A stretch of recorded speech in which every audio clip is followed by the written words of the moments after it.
Am I the a-hole for refusing to apologize for accidentally breaking my brother-in-law's nose and kicking him out of my house? Plus updates.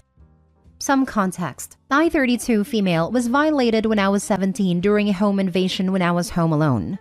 It has taken me years of intensive therapy to learn to live with what happened to me, and I am now in a great place and overall happy. I should mention that as part of my healing process, I've taken Muay Thai/kickboxing since I was 18 to help develop a sense of control and self-defense. One of my few triggers due to the nature of how my attack went down is being grabbed from behind. Being grabbed from behind automatically makes me panic and triggers my PTSD. All my close friends and family are aware of this. They don't all know the reason behind the fear, they just know not to do it, including my brother-in-law. Now, on to the AITA part. Last week, I hosted a get-together with a couple of family and friends at my home. My brother-in-law, 29 male, has always been something of a prankster/jokester. In the 5 years that he and my sister have been together, we have gotten along fairly well, and his prankster ways has never been an issue since he's never really directed them towards me. At one point during the evening, I went upstairs to change. My brother-in-law thought it would be hilarious to scare me as a prank. While heading back downstairs in the hallway, he came out of the guest room and grabbed me from behind. I lost it, and in my panic, I elbowed him in the face, which ended up breaking his nose. Even after everyone rushed upstairs and I saw it was just him, I could not stop spiraling and was in a full meltdown. I ended up calling him every name in the book and kicking him out of my home. Now that a few days have passed, my sister reached out stating that she thinks I need to apologize. Her reasoning being that he had no way of knowing that pulling a harmless prank would have caused such a reaction, especially since he didn't know the reason behind my fear. I stand by that it doesn't matter that he didn't know the details of why I was scared. He was aware that it was a debilitating fear caused by something traumatic and should have known better. Not to mention that he has yet to apologize to me as I broke his nose. Our family believes that my violent reaction was justified, however, they do think that kicking him out was a step too far. So, am I the a-hole? Now for the top comments before reading the updates. Not the a-hole. What gives him the right to put his hands on you? Period. The fact that he knew not to grab you from behind and did it anyway. Fool around and find out comes to mind. And he found a hack out. How old is he? 12? Pranks aren't cute/funny after 12. Not the a-hole. You're pretty awesome. Like movie-style takedown awesome. I like the above suggestion about saying, sorry, you didn't take me seriously and your nose got broken. Kicking him out was a valid reaction. You don't grab women from behind in the dark. No type of apology at all. It is not her fault he is a pervert. Not the a-hole. I'm not buying his innocent prank BS, to be honest. What he did was deliberately cruel. Knowing what it would do to you, he decided to do the thing that traumatized you so much. Think about that. He thought it would be a funny thing to do. That's not a prank. It's freaking psychopathic. It wouldn't surprise me if he was getting a thrill from it. I'm also not believing he doesn't know what happened to you. He knew you had a huge trauma, and he knew that as a result of this, being grabbed from behind is hugely triggering for you. Unless he has the intelligence of a lump of moldy cheese, he knows what happened to you. It's not hard to add it up. You owe him nothing. He owes you 1,000 apologies. Now for the first update. First and foremost, I would like to thank everyone for all the support and wonderful comments, especially all the comments calling me a badass for learning to defend myself and get to the point where I am today. Truly thank you. You all put a genuine smile on my face. Also, all the fool around and find out comments made me laugh, which, after all the recent events, was definitely needed.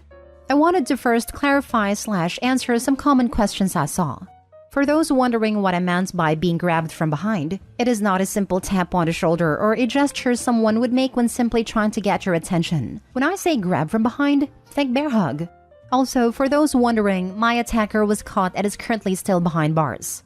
I ended up sending my family, sister, and brother-in-law included a link to this post. After reading the comments, you all have made family members that were previously thinking that I took it too far in kicking him out apologize and agree that until I felt comfortable, my brother-in-law is not to be invited anywhere I am. Especially since I am told he is doubling down on while maybe it was messed up of him to scare me, it was still just a prank, that I still broke his nose and need to apologize. So, with that being said, I decided that he could kick rocks and I hope his nose heals crooked. My sister and I have not spoken.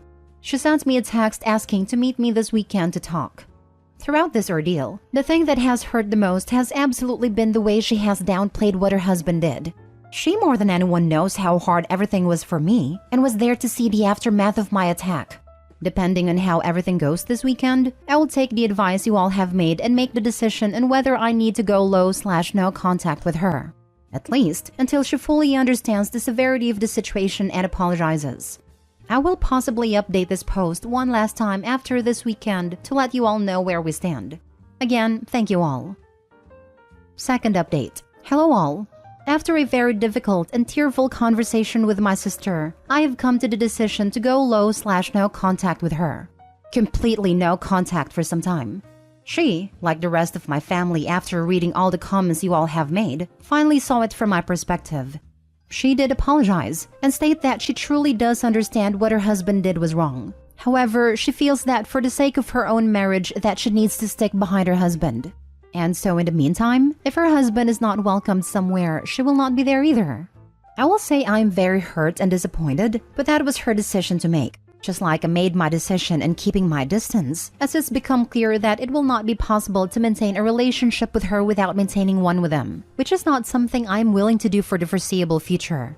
Almost 3 weeks after the event and after reading hundreds of comments, this man is still doubling down.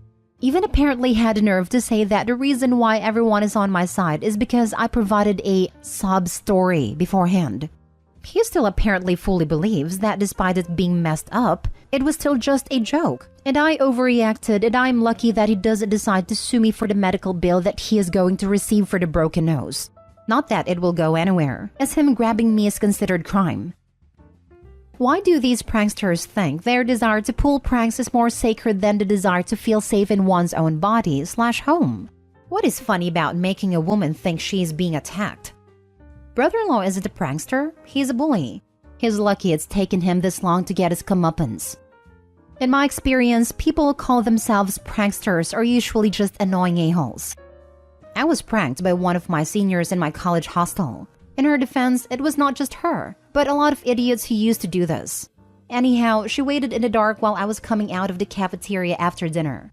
She just made a very loud noise and jumped in front of me. I freaked the heck out, and in reflex slapped her in her face.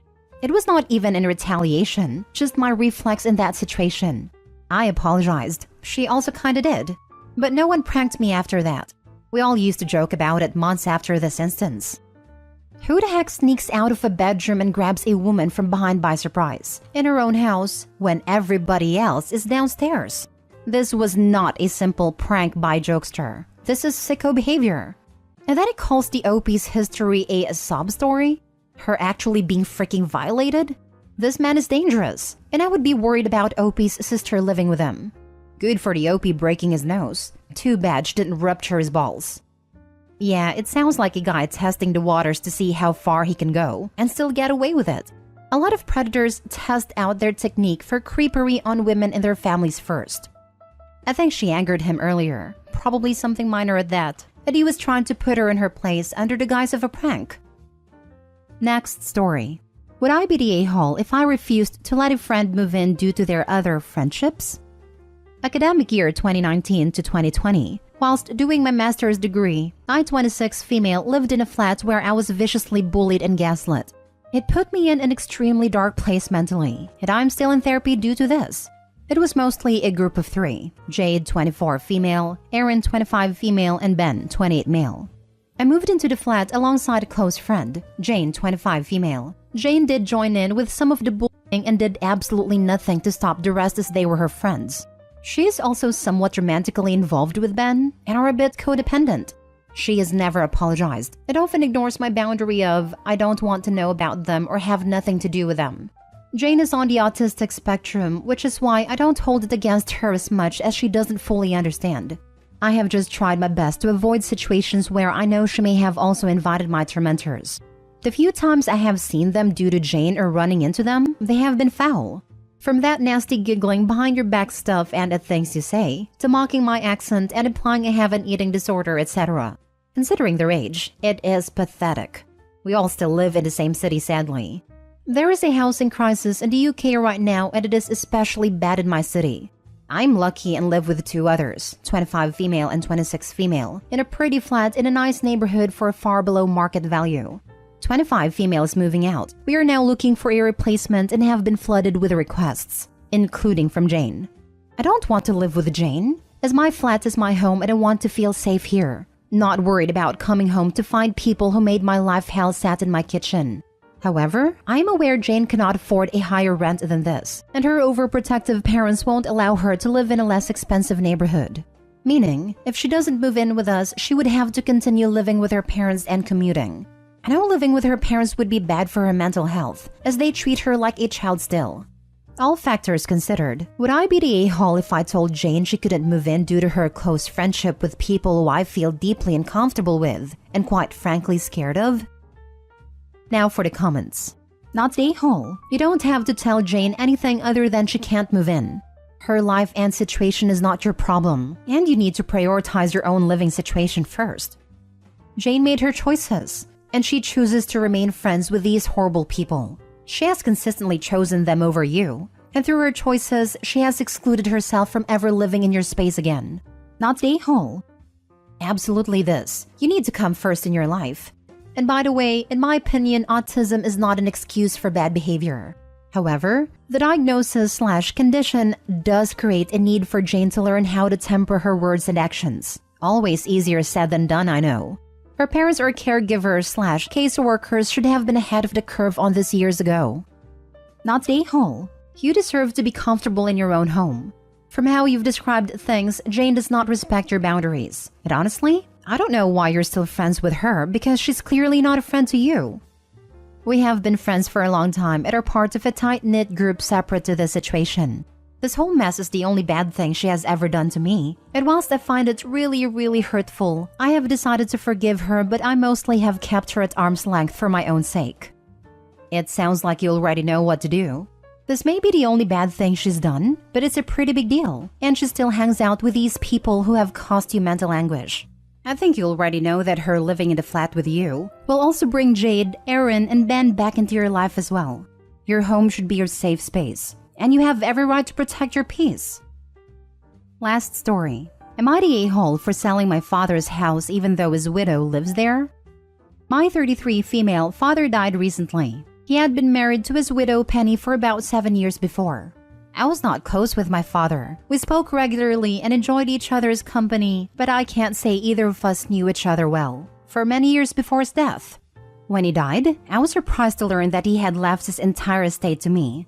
He put everything in trust a year before his death, and I am the sole beneficiary. Besides a small sum that he left to Penny, the lawyer said he was advised not to leave her nothing in case she tried to contest it, so everything including his house is now mine. My father's lawyers and mine have advised that the will is structured such that it would be near impossible and very expensive to challenge. I don't want my father's money. I don't need it, and given our relationship, I don't feel right using it. However, he obviously wanted me to have it. So, I intend to transfer everything over to my daughter, make her the beneficiary of the trust, and she will have that in addition to her own trust fund once she is of age.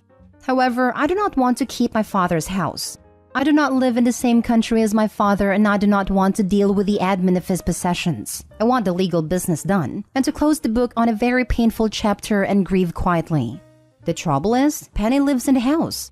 Penny does not work and was financially dependent on my father. So while the lawyers say she could fight to stay living in the house, she likely can't afford legal counsel. Also, because of her lack of income, she would never be able to maintain the house, which is quite large. So I would then have to keep up the house and grounds while she lived there, which I am not willing to do, both because of the cost and because of the continued involvement with my father's life, which I do not want.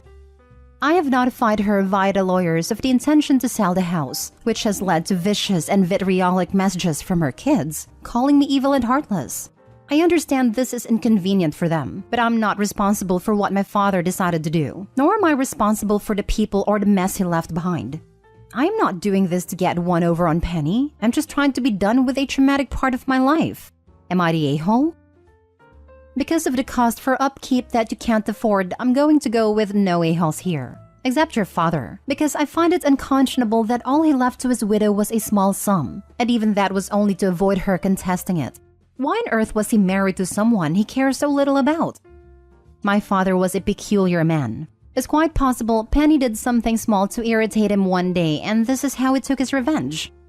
Once you have a set price with your realtor, give her and her family a chance to purchase the house before you list it. Then if they refuse, go ahead and sell, not the a-hole. This is the right way to do it. Tell her family you are not going to be responsible for the property and are selling, but you will give them the chance to purchase the property before listing it. I have a strong feeling no one will step up.